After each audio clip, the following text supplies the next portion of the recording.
As the great Warren Buffett once said, "Do not save what is left after spending, instead, spend what is left after saving." These words not only resonate with financial enthusiasts but also with anyone who has ever held a coin in their hands. Money, an often overlooked aspect of our lives, holds immense power. But this power is not just about purchasing things or accumulating wealth. It's about the psychology of money, about how our emotions can significantly impact our personal finances. Picture this: you get a bonus at work, and the first thing that comes to mind is that latest gadget you've been eyeing. But wait, is this an emotional decision or a rational one?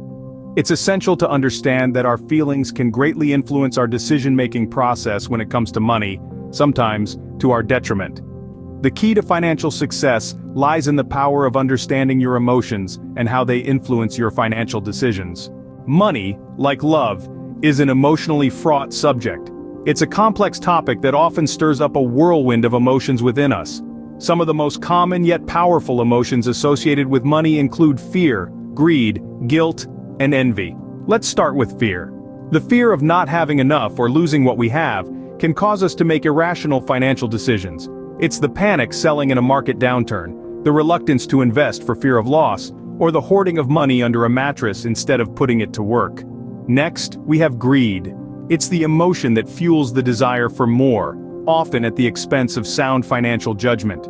Chasing quick riches in risky investments or spending beyond our means to keep up with the Joneses are classic examples of greed at play. Then there's guilt. It's the emotion that arises when we spend on ourselves or make financial mistakes. It's the remorse we feel after splurging on a luxury item, or the shame of accumulating debt. Guilt can keep us stuck in financial self-sabotage, preventing us from learning and moving forward. And finally, envy. It's the emotion that breeds discontentment and financial recklessness. When we compare our financial status to others and feel inadequate, we may overspend or make risky investments to catch up, often leading to financial ruin. Now, where do these emotions come from? Well, they're often tied to our money scripts, unconscious beliefs about money that we've formed, largely based on our childhood experiences.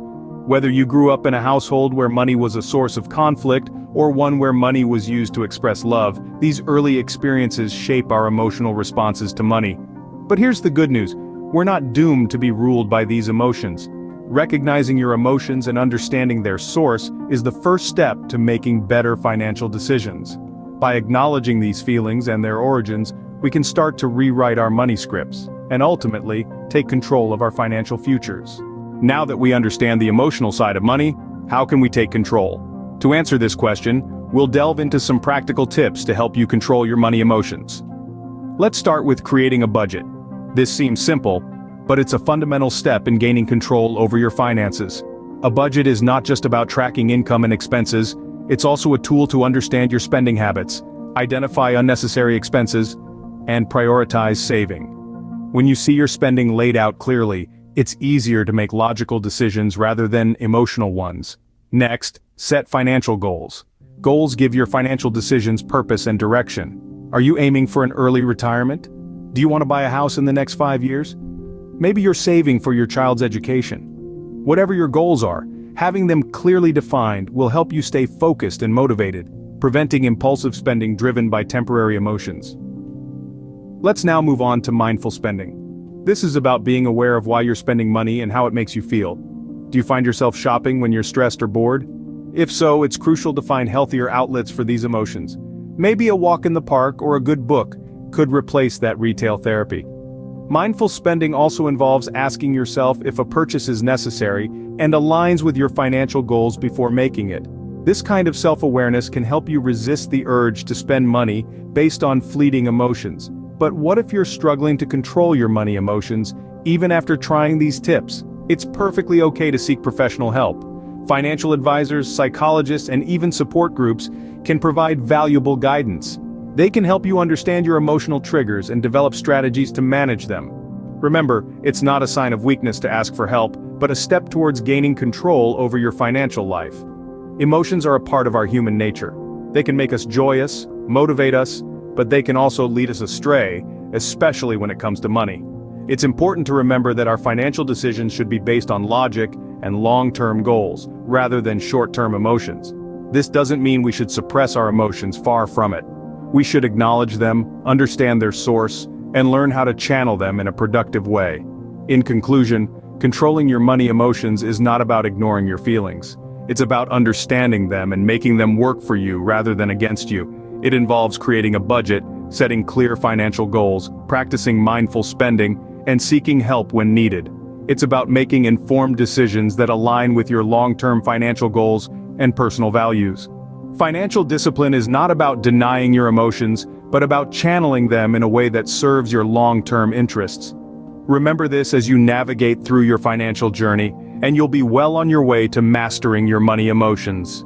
Did you know that your mindset can significantly affect your financial success? This is not just a thought-provoking question, but an undeniable truth. Let's dive into the concept of money mindset, the attitudes and beliefs one holds about money.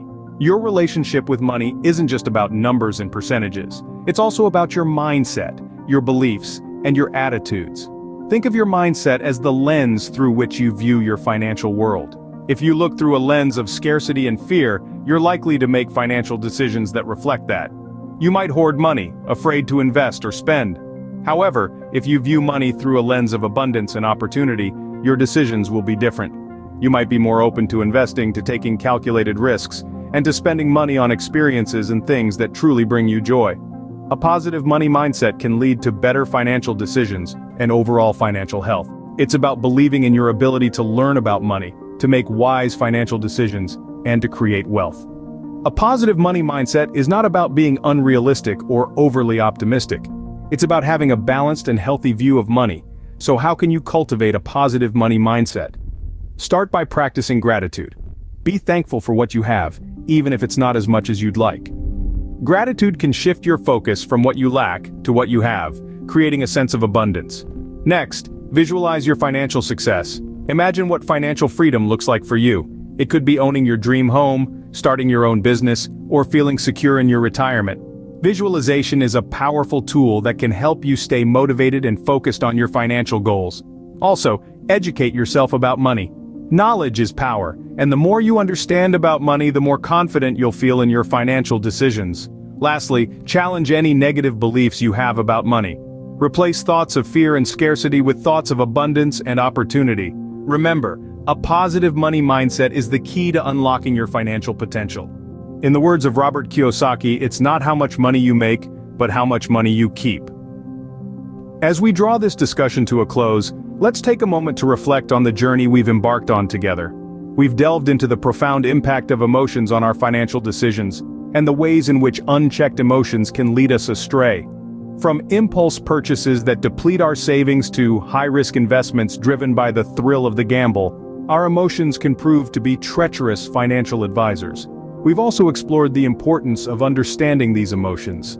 By recognizing and acknowledging our money-related feelings, we can begin to unravel the complex web of associations and triggers that drive our financial behavior. Understanding is the first step towards change, and by shedding light on our emotional responses, we can start to take control of our financial outcomes. But understanding alone isn't enough. We've shared practical tips to help you rein in your money emotions, from setting clear financial goals to cultivating a habit of mindful spending.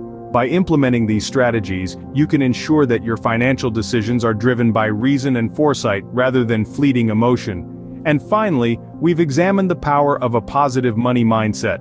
By replacing fear and anxiety with confidence and clarity, we can transform our relationship with money. A positive mindset empowers us to take charge of our finances, making informed decisions that align with our long-term goals and values. In essence, mastering your money emotions is about more than just improving your financial health. It's about gaining a deeper understanding of yourself and your motivations. It's about taking control of your financial destiny, rather than being swept along by the tide of emotion. So, as we conclude this journey, remember this. Your emotions don't have to control your finances. You have the power to steer your financial ship, no matter how stormy the seas may be. Master your emotions, master your money. Here's to your journey towards financial success. If you enjoyed this video, please hit the subscribe button to stay updated with our latest content.